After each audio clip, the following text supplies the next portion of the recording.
샬롬, 복된 화요일입니다. 오늘은 마태복음 18장 1절로 10절의 말씀, 누가 크니이까, 이 제목으로 말씀 나누고자 합니다. 자, 오늘 주제는 너무나 명확합니다. 누가 크니이까? 여러분, 누가 큰 자죠? 누가 작은 자입니까? 오늘 본문의 이 질문에 대해 예수님은 어린아이와 같은 자다 라고 이제 이렇게 얘기하는데요. 자, 여러분 질문하겠습니다. 어린아이와 같은 자, 무슨 의미입니까? 오늘 본문 4절을 바로 보세요. 그러므로 누구든지 이 어린아이와 같이 자기를 낮추는 사람이 천국에서 큰 자니라. 자, 예수님이 말씀하시는 어린아이는 자기를 낮추는 자라는 의미로 쓰고 있습니다. 그런데 여기서 우리가 좀 더 고민해 보시죠. 저는 아들 셋을 키우고 있습니다. 지금은 이제 물론 지금도 저의 부모의 손길을 타고 있지만 그래도 컸단 말이죠. 어렸을 적에 어린아이 어때요?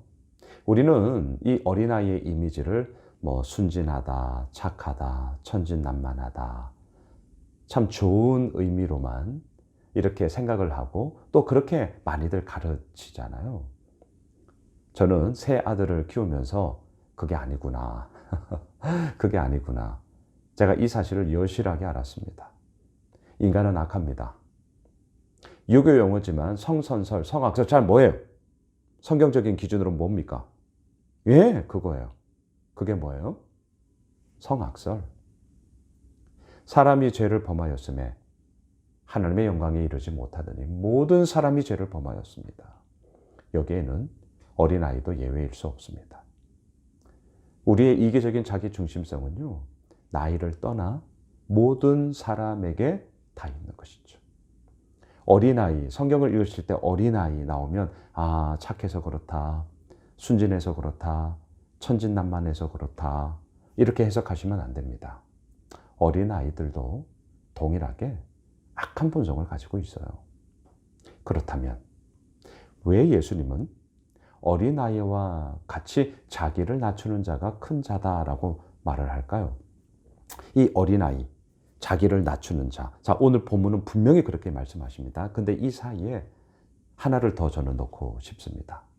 왜 어린아이가 자기를 낮추게 되는 거죠? 자기를 낮춘다는 것이 도대체 무엇 때문입니까? 그것은요, 부모의 도움이 없이는 온전히 살아갈 수 없는 자이기 때문입니다.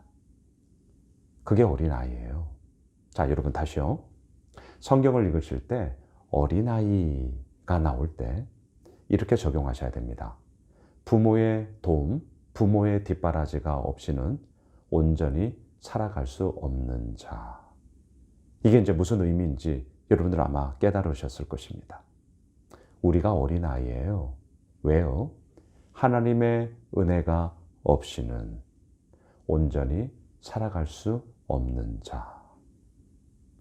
여러분, 어린아이와 같이 되라, 이 말은 착해라, 천진난만해라, 순진해져라, 우리 그렇게 안 됩니다. 꿈 깨세요. 그렇게 그 얘기를 하는 것이 아닙니다. 어린아이와 같이 되라, 이 말은요, 너의 힘으로 살 수 없어. 너의 힘으로 모든 것이 되는 게 아니야. 날마다 아버지의 은혜를 구해라. 아버지의 뒷바라지, 아버지의 은혜가 없이는 너는 단 하루도 온전히 살아갈 수 없는 자다. 이 사실을 깨닫고요. 이 사실을 오늘도 고백하고요. 또한 이 사실 앞에 우리가 서 있는 거죠. 이것이 있을 때 어떻게 돼요? 4절, 어린아이와 같이 자기를 낮추는 사람. 어린아이라고 해서 무조건 자기 자신을 낮추지 않습니다. 오히려 자기 자신을 높이죠.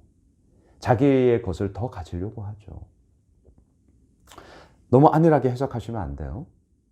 왜 예수님은 어린아이와 같이 자기를 낮추는 사람을 동일시하냐고요? 부모의 뒷바라지가 없이는 온전히 살아갈 수 없는 자가 어린아이인 것처럼 하나님의 은혜가 없이는 날마다 우리가 온전히 살아갈 수 없는 자임을 알기에 그러니까 어때요? 나 자신을 낮출 수밖에 없는 것이죠. 겸손해지는 것이죠. 왜요? 나의 힘으로 살아가는 것이 아니구나. 이 사실을 아는 것 때문 아니겠습니까? 여러분, 이게 오늘 말씀의 결론이에요. 천국에서 누가 큰 자입니까? 누가 크니까? 비단 이것은 천국만의 이야기겠습니까? 하나님의 백성으로서 이 땅을 살아가는 이 땅의 모습 가운데도 이러한 주제, 이러한 모습은 늘 있는 것이죠. 더군다나 지금 이 화두가 누구에게 나온 것입니까? 제자들 사이에서. 무엇을 이야기하는 것이죠? 제자들의 마음 가운데 서로 소위 서열을 정하고자 하는, 우위를 점하고자 하는 이들의 욕망과 탐욕의 이야기가 있었구나. 그래서 어제 본문에서 말씀드렸잖아요. 믿음이 작은 까닭이니라. 그때의 그 믿음은 뭐예요? 변화산에서의 영광스러움을 보자 여기가 좋사오니. 현실 안주적인 믿음. 그리고 또 뭐라고 말씀드렸죠? 오늘 이 말씀에 빗대어서 누가 크니까? 내가 큰 자가 되올 거야. 내가 더 높은 자리에 올라갈 거야. 자기의 유익만을 구하고자 하는 믿음. 이게 믿음이 작은 거예요. 이게 믿음이 작은 거라고요. 제자들은요, 여전히 12명. 또한 어때요? 변화산에서는 베드로, 야고보, 요한 또 3명만 따로 데리고 갔단 말이죠. 그러다 보니 이 그룹들 사이에서 뭔가 서열, 또 뭔가 좀 더 특별한 사람, 이러한 등등의 그러한 분위기들이, 위화감들이 이렇게 조성이 된 거죠. 그러다 보니까 누가 큰 자입니까? 라는 이 주제를 통해서 내가 바로 그 큰 자야 라는 것을 확정받고 싶었단 말이죠. 여러분, 천국에서 누가 크냐 작냐의 의미는 없습니다. 아니, 하나님 나라의 백성으로서 그 은혜만이 우리를 살린다는 고백을 가지고 나아가는 우리에게 뭐가 그렇게 큰 자고 뭐가 작은 자이겠습니까? 하나님의 그 은혜가 우리 모두를 공히 살리는 것이죠. 우리 잊지 맙시다. 누가 큰 자냐고요? 어린아이와 같이 자기를 낮추는 사람. 오늘 요 4절에서 다시 물으셔야 됩니다. 어린아이가 어찌하여 자기를 낮추는 사람이 될 수 있습니까? 자기 높이고 자기 다 가지고 뺏어봐요. 울고 난리 납니다. 그런 어린아이가 어찌하여 자기를 낮추는 사람과 동일시 될 수 있냔 말입니다. 잊지 마세요. 부모의 도움이 없이는 온전히 살아갈 수 없는 자가 어린아이인 것처럼 하나님 아버지의 그 은혜가 없이는, 하나님 아버지의 그 사랑이 없이는 우리가 온전히 살아갈 수 없는 자라는 것을 자각하고 인식할 때에 어떻게 되는 거예요? 나 자신을 높일 게 뭐가 있습니까? 나 자신을 내세울 게 뭐가 있냐고요. 나 자신을 낮추고 아버지의 은혜를 우리는 구할 수밖에 없는 것이죠. 5절을 보세요. 또 누구든지 내 이름으로 이런 어린아이 하나를 영접하면 곧 나를 영접함이니. 그렇습니다. 어린아이, 작고 연약하고 때로는 보잘것없고, 하지만 그 한 영혼을 귀하게 여기는 마음, 여러분, 저도 잊지 않으려고 합니다. 그리고 정말 저희 교회, 우리 다음 세대, 우리 자녀들 온 맘 다해, 온 힘 다해 진짜 뒷바라지하고 싶은 그런 아비의 마음을 가지고, 또 우리 교회 정말 우리 장년부 성도님들이 함께 그 마음을 합하여서 우리가 그렇게 달려가고 있습니다.